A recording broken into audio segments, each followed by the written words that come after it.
We turn now to Louisiana and new limits on abortion there, where lawmakers were the first in the country to approve two commonly used abortion pills as, quote, dangerous controlled substances.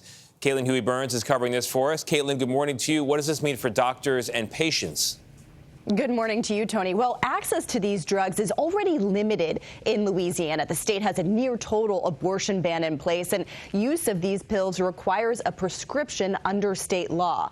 This bill would tighten access to the drugs mifepristone and misoprostol. They would be classifying them as Schedule IV banned substances, which would essentially be putting them in the same category level as Xanax and Valium. And that means that only medical professionals with specific licenses can prescribe them, and they would have to be stored in special facilities that could actually be far from rural clinics.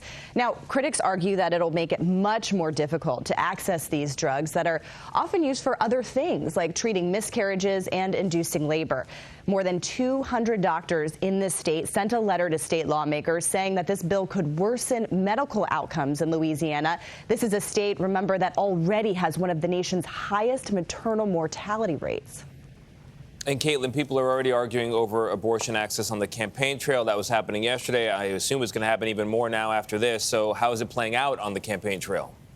Well, Tony, it's notable because next month will mark 2 years since Roe versus Wade was overturned, and the political intensity around this issue has only continued to build. The Supreme Court will issue a decision in June about whether to keep mifepristone nationally available.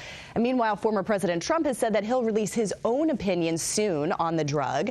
But this week he had to walk back some comments that he made suggesting that he was open to restrictions on contraception. All meanwhile, the Biden campaign is hoping that these constitutional ballot measures that we're seeing on this issue in some key battleground states will help drive turnout in November. Tony. Caitlin, thank you very much.